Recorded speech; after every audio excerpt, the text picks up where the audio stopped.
From Omaha's news leader, this is KETV News Watch 7's Chronicle.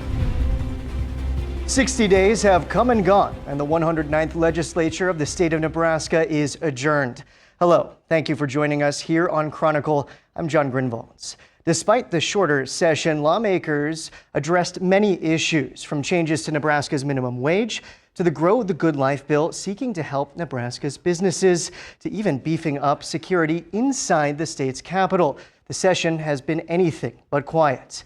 But perhaps the biggest issue to address this year was the state's budget. A deficit of $432 million hung over the unicameral members' heads all session long.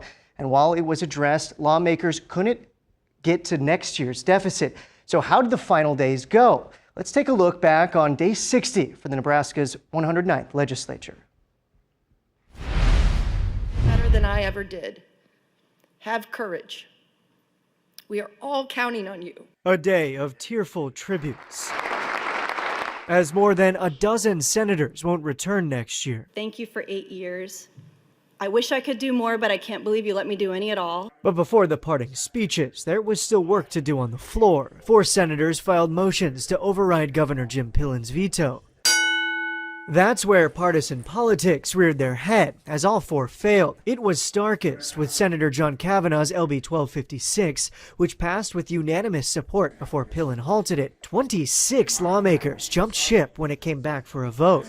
Some senators took shots at the direction of the state during debate. Back into a $100 million deficit with your fiscal irresponsibility. Pillen, in his speech, touted success for conservatives this session, but he says there's more work to do. When this body reconvenes, I'm challenging the 110th that we just come together and we solve the property tax crisis. Pillen also reflected on the state's lingering scars from wildfires. It resulted in extraordinary pain. Ahead for the next session, fiscal woes that won't seem to go away. A more than $600 million deficit is projected for the next budget cycle that's set to grow after lower than expected tax receipts in March. We really need to address income tax. We need to address where we put dollars.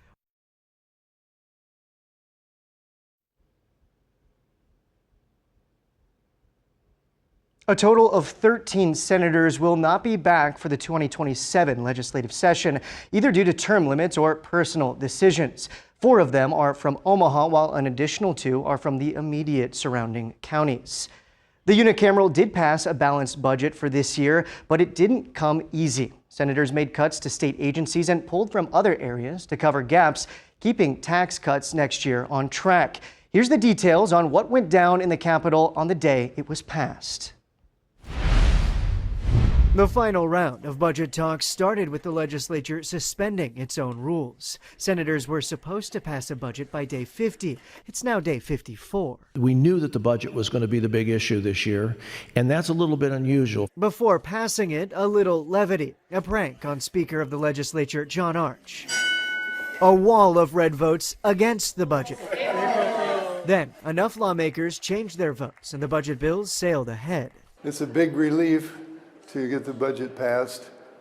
It's been a lot of hard work. But to some lawmakers, the budget itself is no laughing matter, as it slashes millions of dollars from state agencies and sweeps millions more from cash funds. When we're hearing from people in the developmental disabilities community, when we're hearing from people who are affected by different funds that are being raided, it tells me that we are not making the right decisions as a state. The bills pulled $152 million from the state's rainy day fund and $50 from the tobacco settlement fund. Critics say by not pausing or scaling down income tax cuts next year, we'll have many more rainy days ahead. Yet again, this legislature is being short-sighted. Looking at the immediate issues and not having any kind of long game is what got us here in the first place. In my first year, I was raising the red flags about these tax cuts for corporations and for the wealthy. Governor Jim Pillen touted the budget for what he called its fiscal conservatism. He says in part, quote, "We will keep working to meet the expectations of Nebraskans,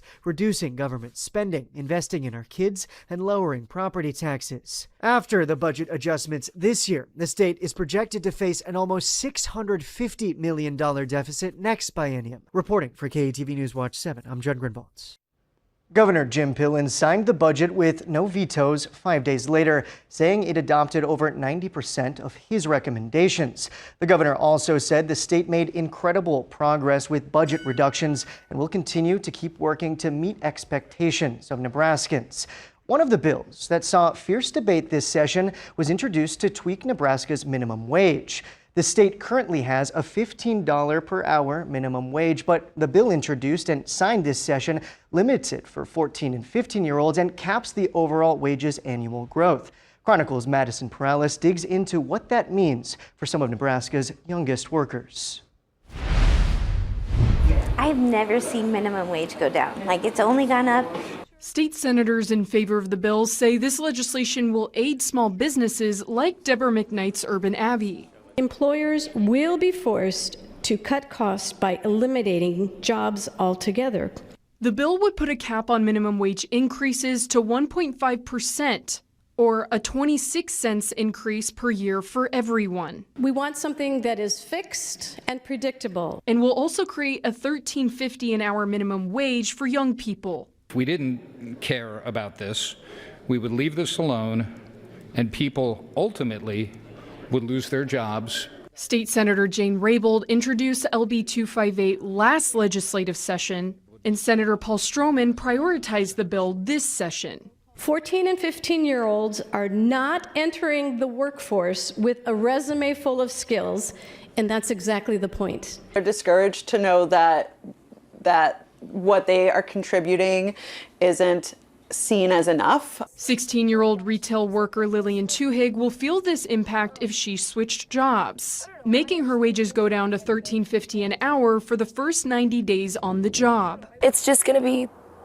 difficult for people to maybe just get used to it and feel like what they're doing doesn't matter as much as other people, which can be frustrating. The thing we hear is their frustration with this legislature undermining the will of the people.